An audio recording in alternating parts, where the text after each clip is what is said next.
Bienvenidos a su programa El Hombre Católico en el mundo de hoy, donde buscamos formarnos como adultos en la doctrina católica, llevando el mensaje del Evangelio a diversos ámbitos de la vida, fortaleciendo las virtudes cristianas fundamentales frente a las nuevas tendencias de pensamiento.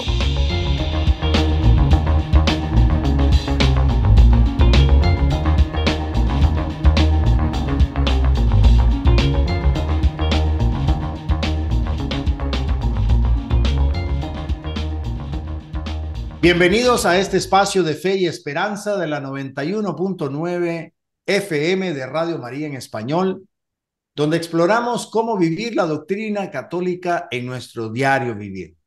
Acompáñanos en esta hora llena de inspiración y formación espiritual para enfrentar juntos los desafíos de nuestra época desde la perspectiva de la fe cristiana. Soy Leo Janón y como siempre me acompaña mi compañero de fórmula, Javier León. Hola Javier, feliz Pascua de Resurrección. Hola, Leo, feliz Pascua de Resurrección. Efectivamente, estamos en época de Pascua celebrando esa gran alegría que es la resurrección de nuestro Señor, de que nuestro Dios está vivo. Así es, en esta octava de Pascua nos embarcamos en un viaje espiritual de reflexión profundamente arraigado en la misericordia que brota del Evangelio, las obras de misericordia. Es un placer encontrarnos por estos medios con nuestros oyentes de Radio María en Washington, en Chicago, en Nueva York, en Houston, en Boston y el sur de la Florida, así como con nuestra audiencia en YouTube, Facebook Live y otras redes sociales donde el Señor nos permite llegar. Javier, empezamos pidiendo las luces al Espíritu Santo. Efectivamente, Leo, efectivamente, en el nombre del Padre, del Hijo y del Espíritu Santo. Amén. Ven, Amén. Espíritu Santo, llena los corazones de tus fieles y enciende en ellos el fuego de tu amor. Envía, Señor, tu Espíritu, y serán creadas las cosas, y renovarás la faz de la tierra. Oh Dios, que has instruido los corazones de tus fieles con la luz del Espíritu Santo, danos a gustar todo lo recto, según el mismo Espíritu, y gozar siempre de sus consuelos. Por Cristo nuestro Señor. Amén. Amén.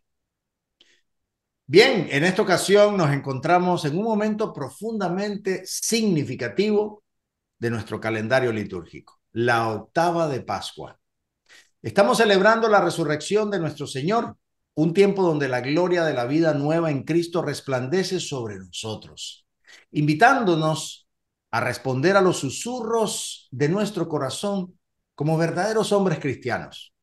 En este tiempo de júbilo, donde la octava de Pascua nos lleva hacia el segundo domingo de Pascua, la fiesta de la Divina Misericordia, hemos decidido abordar un tema que resonará con lo que estamos festejando y que debe ser una respuesta activa de nuestra fe: las obras de misericordia. Hoy nos embarcamos en un viaje espiritual y de reflexión arraigado profundamente en esa misericordia que brota del Evangelio. A lo largo de nuestro programa vamos a dividir nuestra exploración en 4 segmentos esenciales, iluminando cómo estas prácticas de amor y compasión son cruciales para vivir nuestra fe de manera práctica y auténtica en el día a día. Desde introducir las obras de la misericordia y su importancia en la vida del hombre católico contemporáneo, pasando por su manifestación dentro del núcleo familiar, hasta su impacto en la sociedad y el ambiente laboral, y concluyendo con una profunda reflexión sobre la enseñanza de la Iglesia Católica. Este programa está diseñado para inspirarnos a llevar adelante las obras de misericordia como respuesta a este glorioso tiempo pascual. Así que preparémonos para este recorrido inspirador, respondiendo al llamado a ser hombres de misericordia en cada aspecto de nuestras vidas. Acompáñenos después de esta breve pausa. Bienvenidos al mundo de la fe y la reflexión. Es hora de sumergirse en el primer segmento del hombre católico en el mundo de hoy. Estamos de regreso y en nuestro primer segmento profundizamos en qué consisten las obras de misericordia y cómo estos actos de amor y compasión son esenciales para nuestra fe. Estas se dividen en dos grupos principalmente, las obras de misericordia corporales y las espirituales. ¿Cuáles son esas obras de misericordia corporales? Bien, pues Javier, yo te puedo decir que las obras de misericordia corporales son esas manifestaciones tangibles de nuestra fe. Es decir, son muy evidentes, pues responden a las necesidades físicas básicas de nuestros hermanos y hermanas. Estas obras incluyen alimentar al hambriento, dar de beber al sediento, vestir al desnudo, hospedar al peregrino, visitar a los enfermos, visitar al que está preso y enterrar a los muertos. Cada una de estas acciones es una respuesta al mandato de Jesús de verle a Él en cada persona que sufre o que tiene una necesidad. Al realizar estas obras no solo aliviamos el sufrimiento físico de otros, sino que también reconocemos y honramos su dignidad como hijos e hijas de Dios. Por eso el compromiso con las obras de misericordia corporales nos desafía a salir de nuestra zona de confort y a ser verdaderamente presentes en las vidas de los demás. Al alimentar al hambriento o vestir al desnudo, por ejemplo, participamos en un acto de amor que trasciende las barreras sociales y económicas. Es decir, estas obras son un llamado a ser solidarios con los más vulnerables y a construir una comunidad que refleje ese amor y esa compasión de Cristo por todos nosotros. La práctica de estas obras es también un recordatorio constante de nuestra propia vulnerabilidad y necesidad de recibir misericordia. Por eso la realización de las obras de misericordia corporales tiene un impacto profundo, tanto en quien las recibe como en quien las ofrece. Porque para el receptor significa el alivio de un sufrimiento inmediato y la experiencia del amor y la esperanza cristianos en acción. Y para el dador es una oportunidad de crecimiento espiritual y de encuentro con Cristo en el servicio a los demás. Por eso ese intercambio de amor y servicio es una expresión concreta de nuestra fe que edifica nuestra iglesia y transforma el mundo, invitándonos a todos a vivir más plenamente el Evangelio. Son tangibles, Javier. Sin embargo, también hay obras espirituales, ¿cierto? Efectivamente, Leo, porque el ser humano, como Dios nos creó, Dios nos dio cuerpo y también nos dio espíritu. De ahí que las obras de misericordia no solamente se basan en la parte corporal, sino que así como citaste siete obras de misericordia corporales, también hay siete obras de misericordia espirituales para tener un total de 14 obras de misericordia. Imagínate la riqueza y el potencial que tenemos nosotros de obrar misericordiosamente, dando y recibiendo a la vez. De ahí la primera obra de misericordia espiritual se presenta como enseñar al que no sabe. Bellísima manera de compartir lo que Dios nos regala a cada uno de nosotros. A cada uno le da el Señor el conocimiento, se le revela de una manera personal a cada uno de nosotros, pero no para que la guardemos, sino para que lo enseñemos, para que lo manifestemos.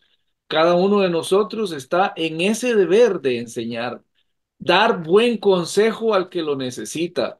Otro hermoso acto de misericordia espiritual porque cada uno de nosotros en algún momento está en esa situación donde puede dar un consejo al que lo necesita, corregir al que está en el error también, eso es importantísimo, corregir al que está en el error, perdonar las injurias, el perdón, otro ejemplo hermoso de lo que es las obras de misericordia espirituales, consolar al triste, al abatido, sufrir con paciencia los defectos de los demás. Esta es otra importantísima obra que cuando lleguemos a la parte de la familia vamos a analizar un poquito cada una de estas obras. Y también, por último, la otra obra de misericordia espiritual que tenemos es rogar a Dios por los vivos y los difuntos. Nosotros tenemos la obligación de pedir por las intenciones de nuestros amigos o de las personas que tenemos, que conocemos, que están vivas, así como los que ya nos han abandonado y se encuentran en estos momentos en la otra área de nuestra peregrinación. Entonces nos corresponde también dar esa oración que nos lleve a unirnos a ellos como familia espiritual. De ahí que cada uno de nosotros tenemos que hacer eso, Leo, presentarnos de esa manera. Hay muchos santos que vivieron estas obras de misericordia, Leo. Sí, no, y si nos vamos a las obras de misericordia, tanto corporales como espirituales, realmente son un resumen de una vasta acción de la iglesia en cuanto a los santos. Ejemplos hay muchísimos. Yo quisiera mencionar únicamente tres de tantos, ¿no? Y quiero utilizar algunos que son santos que estoy seguro que en nuestra audiencia va a poder identificar. La primera que quiero identificar es la de San Vicente de Paúl, porque San Vicente de Paúl hoy en día es un ministerio muy, muy grande en nuestra iglesia y está en todas nuestras parroquias. ¿Por qué? Bueno, San Vicente de Paúl dedicó su vida a servir a los pobres y a organizar la caridad en Francia del siglo XVII, perdón, del siglo VII. Y nos recuerda que el amor cristiano se manifiesta en esas acciones concretas hacia quienes están en necesidad. Ese legado hoy en día se vive y especialmente se vive en esa congregación que él fundó, que son las Hijas de la Caridad, cuya misión sigue siendo llevar el amor y la compasión de Cristo a los más necesitados. La segunda santa que yo sé que todo el mundo va a relacionar es Santa Teresa de Calcuta. Madre Teresa es otro brillante ejemplo que entrega las obras de misericordia corporales. Su vida fue un reflejo del amor de Jesús por los más pobres entre los pobres. Y así ella nos mostró que en el rostro de cada persona que sufre podemos encontrar a Cristo mismo. Madre Teresa nos enseñó que las acciones más pequeñas, pero hechas con mucho amor, tienen un valor inmenso ante los ojos de Dios. Por eso su mensaje sigue siendo inspirador a muchos, a millones, para buscar y servir a Cristo en todos aquellos que enfrentan adversidades. Y finalmente quiero hablar de un beato, Michael McGivney. Él fue el fundador de los Caballeros de Colón y él ilustra profundamente cómo se pueden vivir las obras de la misericordia corporales dentro de la comunidad y también la familia. Porque él cuando servía como sacerdote en Estados Unidos, el padre McGivney trabajó incansablemente para apoyar a las viudas y a los huérfanos en el tiempo de la gran recesión en Estados Unidos. Él mostró una preocupación especial por esas familias afectadas. Y su fundación de los Caballeros de Colón, una organización fraternal de hombres católicos que promueve principios de caridad, de unidad y fraternidad, es un testimonio de su compromiso con las obras de misericordia. Esta organización, de hecho, sigue siendo un pilar en la provisión de apoyo material y espiritual a los miembros de la iglesia y sus comunidades alrededor del mundo. Por eso el legado del beato McGivney destaca la importancia de la comunidad y el apoyo mutuo como medios para llevar a cabo las obras de misericordia. Esa vida que él tuvo nos recuerda que cada uno de nosotros estamos llamados a ser un faro de esperanza y una fuente de consuelo para aquellos en necesidad, Javier. Y eso nos anima a buscar maneras creativas y efectivas de servir dentro de nuestras propias parroquias y comunidades. Al igual que el beato, el padre McGivney, somos invitados a mirar más allá de nuestras iglesias para ver a Cristo en aquellos que enfrentan adversidades y desafíos y a responder con amor y acción concreta. Así que, no sé, Javier, yo creo que la importancia de vivir las obras de misericordia son muy, muy actuales, ¿cierto? Efectivamente, Leo. Pero antes de seguir profundizando en las obras de misericordia, tenemos que tener muy claro y tener en cuenta algo muy importante. Primero, hay que amar a Dios. El amor al prójimo es el fruto del amor a Dios. No podemos dejar de amar al prójimo, pero no podemos poner lo segundo de primero, ni lo primero de segundo. Como dice el dicho, la carreta no puede ir delante de los caballos. Primero es Dios y después el prójimo. La prueba de que amamos a Dios es que amamos al prójimo, pero nuestro amor al prójimo debe ser un reflejo de nuestro amor a Dios. Si pretendemos primero amar a Dios a los demás sin antes amar a Dios, estamos siendo altruistas, filántropos o benefactores. Esto no es mal, pero eso lo puede hacer y de hecho lo hace cualquiera que no sea cristiano y no lo haga y que no lo haga por ser cristiano. Lo que puede hacer, por ejemplo, un buen gobernante o cualquiera que pertenezca a una nación o a la ONG. Nosotros tenemos que llevar muy claro que hacemos las obras de misericordia no simplemente por una manifestación de nuestro gusto o de nuestro querer, sino que lo hacemos como con el sentido cristiano porque como bien lo dijiste, Leo, en la introducción, porque estamos viendo al receptor, estamos viendo en el receptor a Jesucristo. Esa es la primera intención que nos tiene que mover a nosotros para resaltar la importancia que tienen las obras de misericordia. Porque si yo simplemente estoy viendo a la persona y no estoy viendo a Jesucristo en la persona, entonces estoy haciendo otro tipo de obra que no son necesariamente obras de misericordia para las cuales no se necesita ni siquiera tener fe y ni siquiera se necesita estar asociado con nuestra religión. Por eso es muy importante tener claro este tema de por qué y cómo es que se basan las obras de misericordia, porque no es simple y sencillamente un accionar, es básicamente una acción del Espíritu Santo que nos hace ver en los demás la imagen de nuestro Señor Jesucristo. Este segmento nos ha abierto los ojos a la belleza de la profundidad de las obras de misericordia, invitándonos a reflexionar sobre cómo podemos vivirlas más allá y plenamente. No se vayan para que continúen con nosotros profundizando en este tema. Estamos en continuo crecimiento espiritual. El hombre católico en el mundo de hoy seguirá en un momento. Bienvenidos a este nuevo segmento. Ahora vamos a explorar cómo las obras de misericordia pueden transformar nuestras familias, convirtiéndonos en verdaderos testigos del amor de Cristo en nuestro hogar. ¿Cómo educar a nuestros hijos en la misericordia? Si en el segmento pasado hablamos de que lo primero y el primer mandamiento es amar a Dios, en nuestra familia debemos de tener claro que nuestra misión como padres y madres, como papá y mamá, es enseñarle a nuestros hijos a amar. ¿Dónde aprenden nuestros hijos el concepto del amor? El concepto del amor nuestros hijos lo aprenden en el hogar.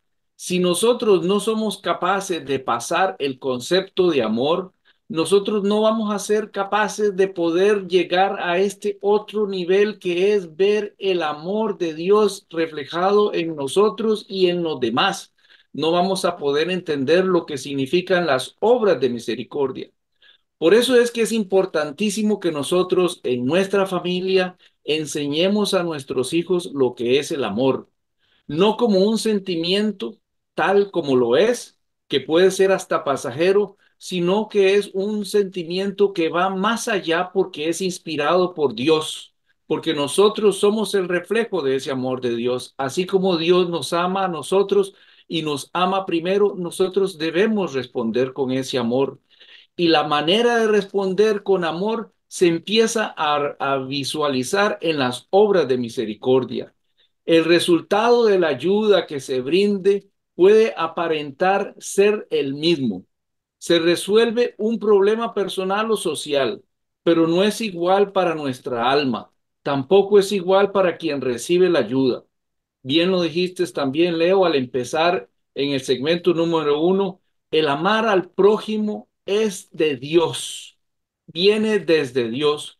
Hay un flujo de esa gracia que viene invisible de Dios, que viene de Dios y que va al receptor. Pero de la misma manera, como somos canales de esa gracia, esa fuente de gracia también se queda con nosotros y nos ayuda a caminar en nuestra vida. Debemos de tener muy claro ese rol indispensable de nosotros como padres y madres de familia, de poder enseñar a nuestros hijos el concepto de amor, porque amar a Dios sobre todas las cosas es lo principal y lo que nos mueve a todo lo demás. Leo, ¿cuál es el papel de los padres como modelos de misericordia? Javier, la formación en la misericordia es un pilar esencial en la educación de nuestros hijos, lo dijiste muy bien, y eso representa para nosotros los padres una oportunidad dorada para sembrar en esos corazones jóvenes las semillas del amor, del servicio y de la compasión. Creo que es un proceso educativo que va más allá de las enseñanzas teóricas, porque se sumergen en la práctica diaria de actos de bondad, de actos de solidaridad.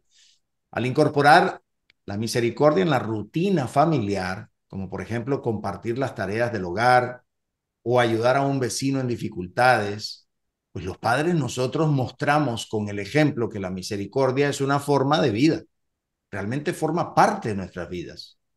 Además, la participación en proyectos de servicio comunitario siempre va a ofrecer experiencias tangibles de esa alegría que surge al servir a los demás. Y también existen discusiones familiares sobre las acciones misericordiosas del día, porque ellas también pueden fomentar un diálogo abierto sobre la importancia de vivir conforme a los valores del Evangelio. Y a eso ayuda a nuestros hijos cuando están niños a entender y apreciar el impacto positivo de la misericordia en la vida de las personas. También implica sobrellevar las dificultades familiares a través de esas obras de misericordia, ¿cierto, Javier? Sí, efectivamente, Leo, efectivamente. Y tenemos nosotros que llevar esas dificultades a través de las obras de misericordia y en cada momento lo estamos haciendo o debemos hacerlo en nuestro hogar. Pero ya que estamos como a la mitad de nuestro programa, hablemos y hagamos una recapitulación de cuáles son esas obras de misericordia que hablamos en el segmento anterior. Tenemos misericordia, obras de misericordia corporales, dar de comer al hambriento, dar de beber al sediento, dar posada al necesitado, vestir al desnudo, visitar al enfermo, socorrer a los presos, enterrar a los muertos. Y las obras espirituales de misericordia que hemos hablado, enseñar al que no sabe, dar buen consejo al que lo necesita, corregir al que está en el error, perdonar las injurias, consolar al triste, sufrir con paciencia los defectos de los demás y rogar a Dios por vivos y difuntos. Cada uno de estas obras de misericordia las se van entrelazando en el diario vivir de nuestra familia, soportando con paciencia los defectos de los demás. Es el principio del convivir de la familia.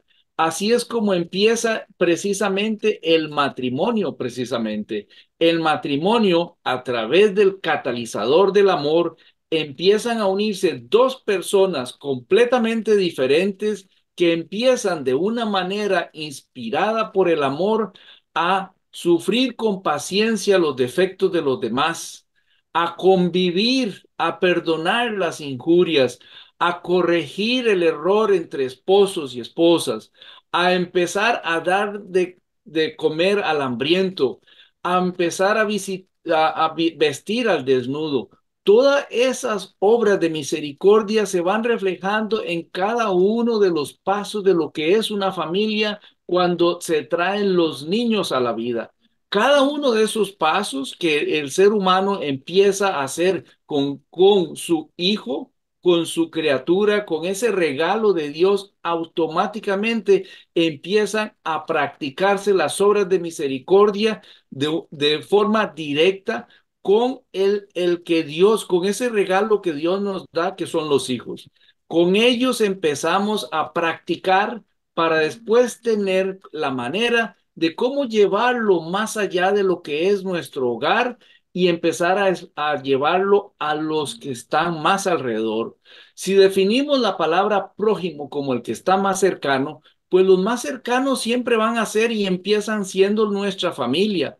Y después el radio de acción se va expandiendo a todos los demás conforme la gracia va aumentando en cada uno de nosotros. Y así, cada uno de nosotros que empieza con nuestros hijos, con nuestros familiares, automáticamente empieza después a ampliarse y empezamos a expandernos hacia la comunidad. De ahí que es importante, Leo, las actividades familiares que puedan promover esa misericordia hacia los demás, ¿verdad, Leo? Sí, Javier, porque crear un entorno familiar donde las obras de misericordia, como bien lo planteaste, sean ese eje central, pues implica integrar actividades que reflejen estos valores en la vida cotidiana. Por ejemplo, organizar visitas regulares a centros de ancianos o refugios para personas sin hogar, como familia, visitarlos como familia. Eso inculca un sentido de responsabilidad social y una profunda apreciación por el bienestar de los demás. Dedicar tiempo para reflexionar, por ejemplo, sobre las necesidades de la comunidad y responder como familia definitivamente va a fortalecer los lazos familiares a través del compromiso compartido. Por ejemplo, iniciar un proyecto familiar como una colecta de ropa para quienes la necesitan. Eso permite a todos los miembros de la familia contribuir y ver el impacto tangible de sus esfuerzos conjuntos. Así, estas experiencias compartidas no solo enriquecen ese espíritu familiar, sino que también van preparando a los niños, a medida que van creciendo, a convertirse en ciudadanos compasivos y muy activos en sus comunidades. Por eso celebrar juntos esos actos de servicio, tal vez con una pequeña ceremonia de agradecimiento, pues añade un sentido de solemnidad, añade un sentido de gratitud por esa capacidad de ayudar a los demás y refuerza la idea de que la misericordia es una bendición, tanto para quien la da como para quien la recibe. En fin, creo que este diálogo a nivel familiar nos recuerda que las familias que practican la misericordia fortalecen sus lazos y reflejan el amor misericordioso de Dios. Creo que es un buen punto de partida para llevarnos al siguiente segmento, que es la misericordia en la sociedad y en el trabajo, y vamos a cubrir eso después de esta pausa. Nuestra reflexión continúa. Manténganse sintonizados para más de El Hombre Católico en el mundo de hoy. Estamos de regreso en este tercer segmento, donde vamos a profundizar en cómo las obras de misericordia se extienden más allá de nuestro hogar. El hogar es apenas el inicio, pero va a impactar hasta nuestro entorno laboral, inclusive la sociedad en general.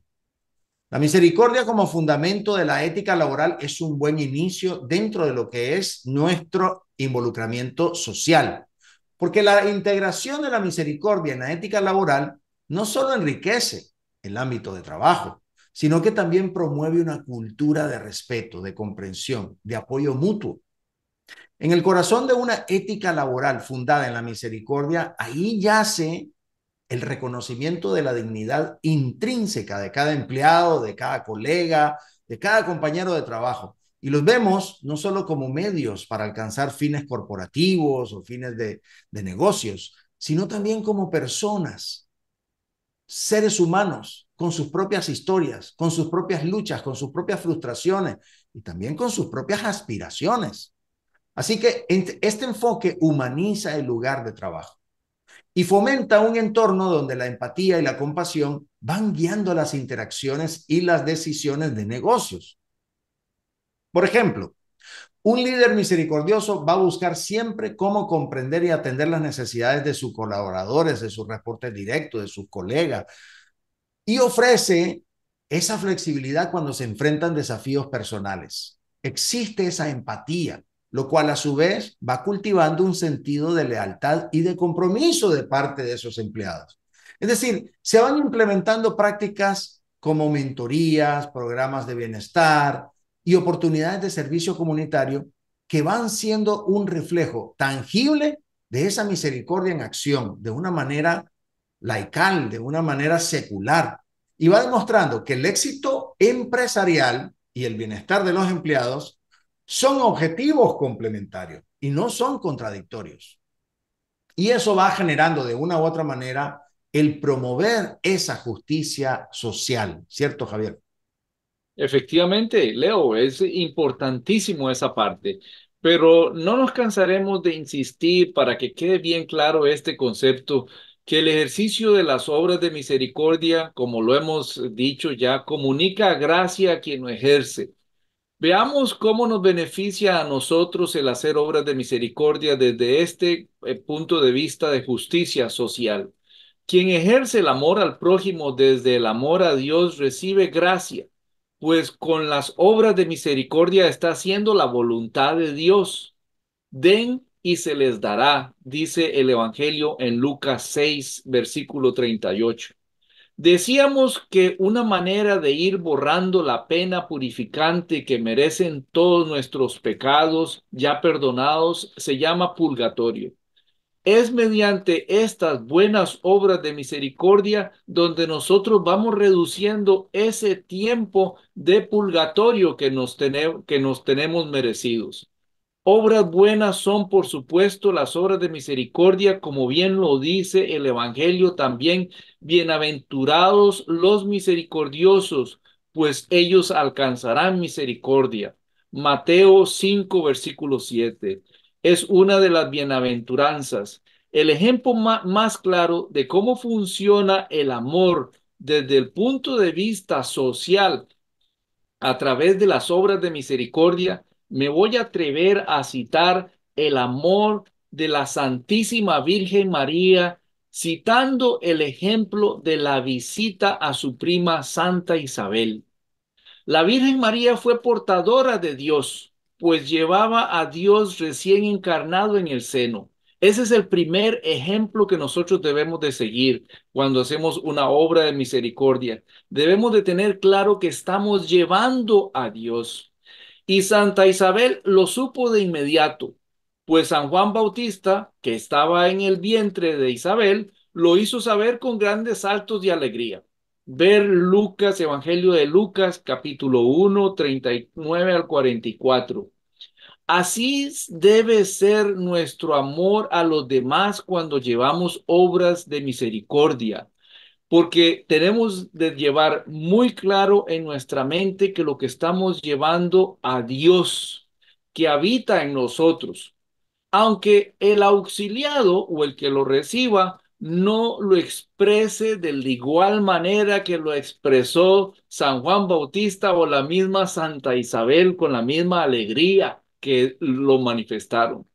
Las personas o la persona va a recibir muchas gracias del Señor, muchas más de las que cree estar necesitando, muchas más de las que nosotros creamos estar aportando con nuestro auxilio. Ese es el concepto que pude elaborar para reflejar cómo la justicia social a través de las obras de misericordia debemos nosotros manejarlo utilizando a nuestra Madre, la Virgen María, como ejemplo de lo que es llevar a Dios a otras personas en la sociedad. Ahora, Leo, es un desafío el ser misericordioso en este mundo, ahora indiferente a todo esto. Sí, Javier, porque en nuestra sociedad actual a menudo somos bombardeados con mensajes que nos instan a buscar el éxito a toda costa y nos rodean únicamente de aquellos que son considerados ganadores, entre comillas, y nos van distanciando de aquellos etiquetados como perdedores. Sin embargo, la verdadera valentía yace no en adherirse ciegamente a esta filosofía, sino en desafiarla activamente mediante una práctica de la misericordia. Por ejemplo, aceptar ser acompañados por aquellos que enfrentan dificultades no es un acto de autosabotaje, ni tampoco una aceptación de una mentalidad perdedora. Más bien es reconocer que todos somos vulnerables y que cualquiera puede encontrarse en una necesidad de compasión y apoyo. Por eso la enseñanza cristiana nos va recordando siempre que Jesús mismo eligió rodearse no de triunfadores, según los estándares mundanos, sino de los marginados, de los pecadores, de los enfermos, aquellos considerados perdedores por la sociedad de su tiempo. Y en lugar de dejarse influenciar negativamente, Él va transformando la vida de estas personas. La transformó según los pasajes de la Biblia, y lo sigue haciendo a través de los misericordiosos que estamos en este mundo queriendo aceptar esta misericordia, estas obras de misericordia como nuestro medio de vida. Y eso lo hace a través de su amor y de su misericordia. Por eso cuando la vida nos presenta oportunidades de estar con personas que van luchando o que son vistas como menos exitosas, no debiéramos verlo como un lastre, sino como una ocasión providencial que Dios nos está brindando para extender su misericordia y para ser quizás el único reflejo de bondad y esperanza en sus vidas. Y eso lo tenemos que tener muy claro. Por eso este enfoque no solo tiene el potencial de transformar la vida de aquellos a quienes servimos, sino que también enriquece nuestra propia existencia. Esa es nuestra oportunidad en ese momento, Javier. Al ofrecer esa misericordia nos vamos descubriendo en nosotros una alegría y una satisfacción que vienen de hacer el bien. Y desmentimos ese mito de que asociarse con perdedores, entre comillas, nos debilita. Por el contrario, estas interacciones nos van fortaleciendo, van profundizando nuestra comprensión de la humanidad y nos acercan más a la imagen de Cristo. Y en última instancia, vivir esas obras de misericordia en un mundo indiferente es un testimonio poderosísimo de que el camino hacia la verdadera victoria es a través del amor, es a través de la compasión, es a través de esa solidaridad. Y eso obviamente va mostrando historias inspiradoras, ¿cierto, Javier? Sí, Leo, eso es, y así está más que todo revelado en la Biblia, y ahora como historia inspiradora, que también voy a citarlo gracias a este tiempo que acabamos de pasar de Cuaresma, y ahora que entramos en la alegría de la Pascua, Leo. Una historia inspiradora es la historia del muerto más famoso, digamos, que acabamos de pasar nosotros, de ese muerto que fue enterrado en una tumba que ni siquiera era de él, y ese que murió, pero no se quedó en la tumba, fue Jesucristo. Pero no vamos a verlo desde el punto de vista de Jesucristo, sino que vamos a verlo desde el punto de vista de José de Arimatea. José de Arimatea facilitó una tumba de su propiedad para el Señor. No solamente puso algo de su propiedad al servicio de Dios, sino que además no se conformó con solo poner la tumba, poner lo material, sino que también tuvo que tener el valor para presentarse a Pilatos y pedir el cuerpo de Jesús antes de que cayera la tarde y empezara el Shabbat. Y también participó Nicodemo, quien ayudó a sepultarlo también. Y también participaron las mujeres que estuvieron después tratando de llegar a la sepultura. Todo lo podemos encontrar en el Evangelio de Juan 19, 38, 42. Esto de enterrar a los muertos parece un mandato superfluo, porque de hecho todos son enterrados. Pero, por ejemplo, en tiempo de guerra puede ser un mandato muy exigente. Y así como hemos meditado este pasaje desde el punto de vista de José de Arimatea y también de Nicodemo, como ellos participaron son historias inspiradoras de cómo nosotros también debemos de participar en esa actividad de llevar a Dios para Dios y para poder nosotros también poner en uso los talentos que el Señor nos dio. De ahí que yo tomé esta historia inspiradora de la sociedad, de cómo entre un grupo de amigos se reúnen para ayudar a alguien que lo necesita y como más se podemos ver, porque lo tenemos fresquito después de haber pasado por este Viernes Santo, ese concepto de cómo fue que José de Arimatea y el mismo Nicodemo fueron a pedir el cuerpo de nuestro Señor Jesucristo, una verdadera obra de misericordia reflejada y entregada al mismo Dios. Hemos visto cómo vivir las obras de misericordia en el trabajo y en la sociedad no solo es posible, sino esencial para la luz en el mundo. No se vayan, porque en el último segmento de nuestro programa, vamos a ver lo que la iglesia nos enseña. No se vayan. El cierre está cerca, pero aún hay más por descubrir. El hombre católico en el mundo de hoy continuará en breve. Bienvenidos a este último segmento de nuestro programa. Finalmente exploraremos la profundidad de las enseñanzas de la Iglesia sobre las obras de misericordia y cómo éstas enriquecen nuestra comprensión y práctica de nuestra fe, iluminadas todas a través de la luz del Evangelio.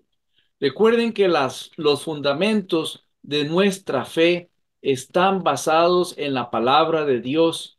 Esta vez, como documentos de la iglesia y las obras de misericordia, yo me voy a atrever a citar las Sagradas Escrituras, porque en las Sagradas Escrituras es donde aparece la mayor cantidad de citas en lo que se refiere a las obras de misericordia.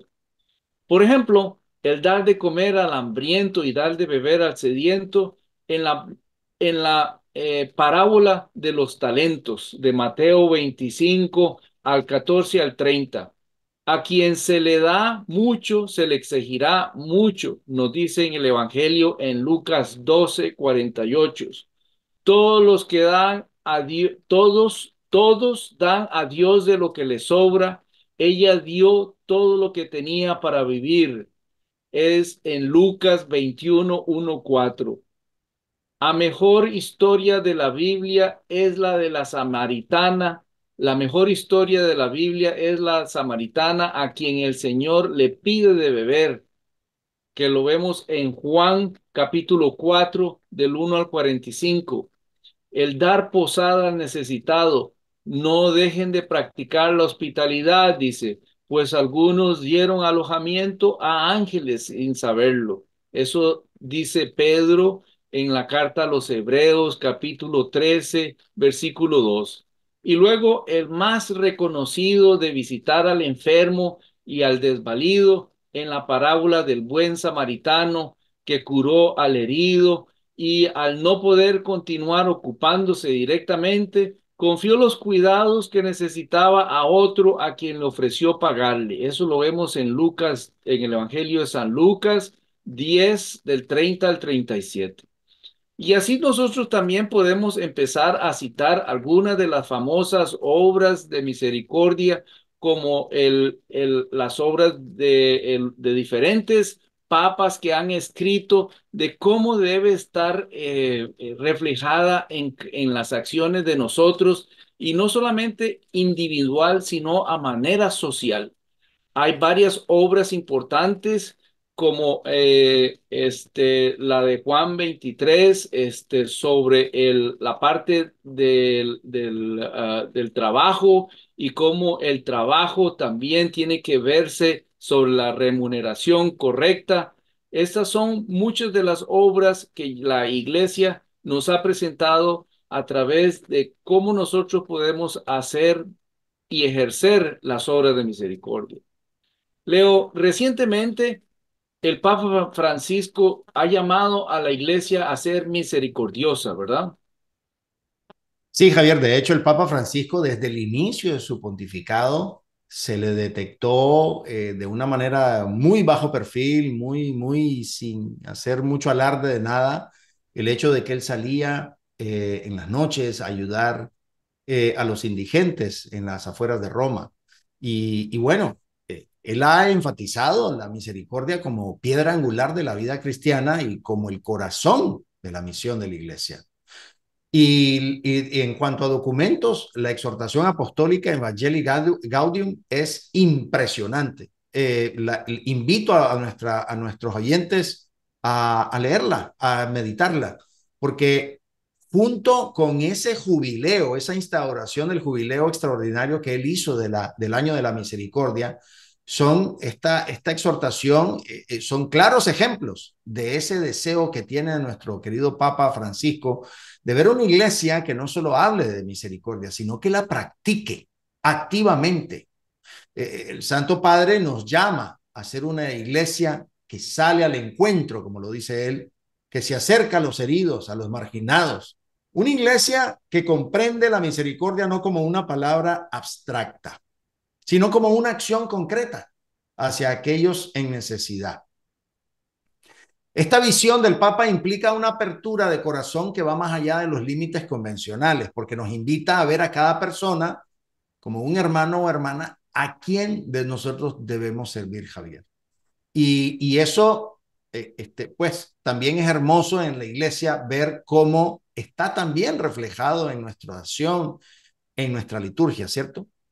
Sí, Leo, no solamente en la liturgia, sino también en nuestra oración. Y en la oración y en la liturgia me voy a atrever a citar también el Padre Nuestro. En el Padre Nuestro, que es la oración por excelencia que nos enseñó nuestro Jesucristo, nuestro Dios, nuestro Redentor. Él nos pide primero y nos da el método de cómo, alabando al Señor, dándole gracias, pidiéndole al Señor por lo que ya conoce, que son nuestras necesidades corporales, sino que también la segunda parte empieza a la parte también que es espiritual, donde nosotros y cada uno de nosotros empieza también a dar el ejemplo del perdón y la gran relevancia que tiene el perdón para nosotros en la parte de la oración. Pero en la liturgia, hablemos de la misa. Desde que nosotros entramos en la celebración de la misa y en las diferentes partes, vemos cómo cada una de ellas, desde que empieza la misa, está dada a pedir perdón, al arrepentimiento, a prepararnos a esa celebración, pero esa celebración tenemos que entrar con una manera o con una responsabilidad de estar limpios de ese pecado para disponernos así a entrar en la presencia del Señor. Es como la ama de casa que cuando espera una visita se esmera por limpiar la casa para que la encuentre, los invitados la encuentre en la mejor condición. De la misma manera en la liturgia, nosotros, cada uno de nosotros cuando participamos, vamos presentándonos, vamos limpiando esa casa para que en nuestra casa interior se pueda presentar nuestro Salvador.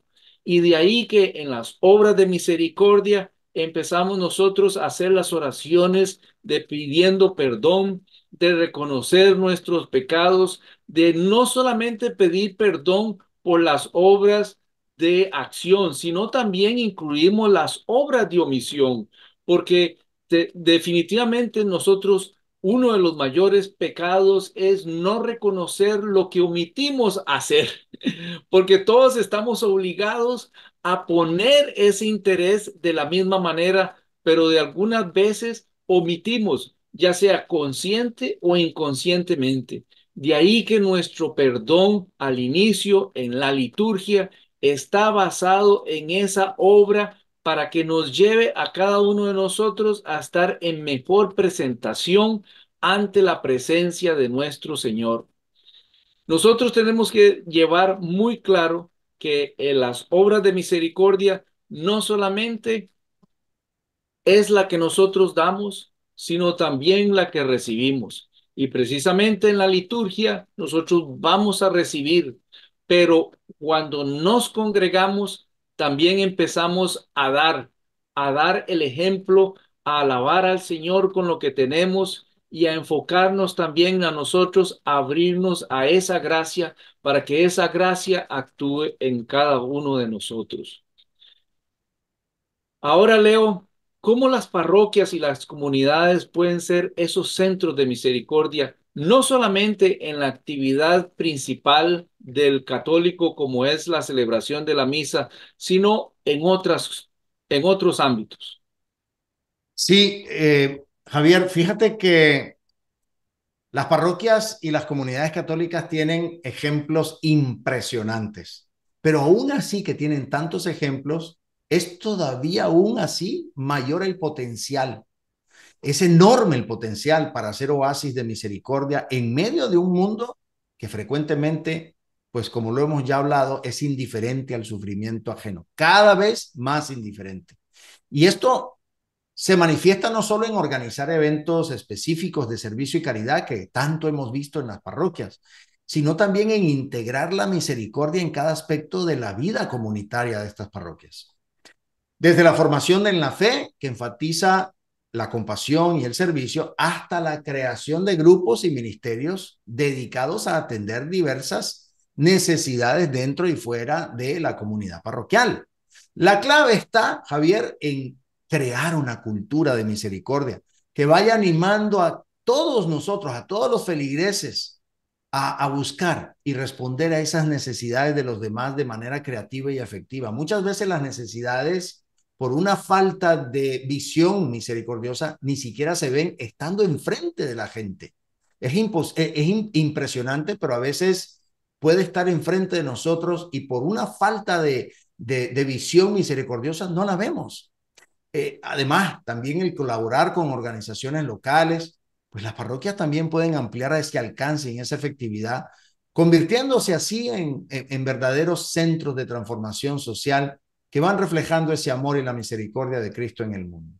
En fin, Javier, el tiempo se nos ha agotado y creo que haber reflexionado sobre las enseñanzas de la Iglesia, así sea muy de manera somera, muy superficial, nos damos cuenta que las obras de misericordia son un camino hacia la santidad y el verdadero gozo cristiano. Pero bueno, espero que nuestra audiencia haya disfrutado este tema tan rico que, como bien lo dije, pues apenas estamos rasgando la superficie del tema. Así que, Javier, ha sido un gran gozo el poder compartir este tema contigo y creo que es momento de cerrar. ¿Qué te parece si cerramos con una oración de despedida? Claro que sí, Leo. Empecemos despidiéndonos a nuestro Señor que nos ha permitido ser instrumentos de Él, diciendo: Jesús, me fío de ti, Te quiero, te adoro, te doy gracias, te pido perdón te pido gracias. y me ofrezco a ti como María, Madre de la Misericordia, Madre buena.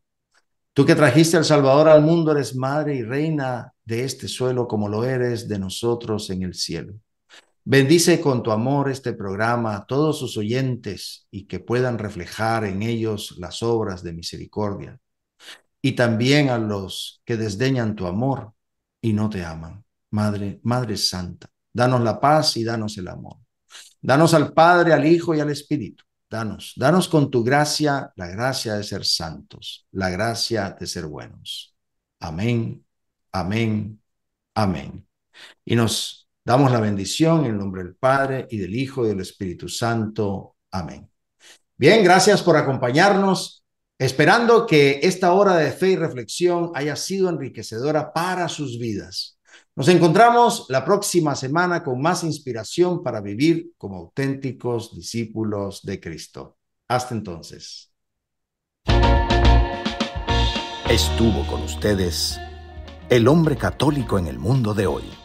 Esperamos haberles guiado hacia una comprensión más profunda de su fe, permitiéndoles aplicarla en su vida diaria y contribuir al bien común y a la transformación positiva del mundo.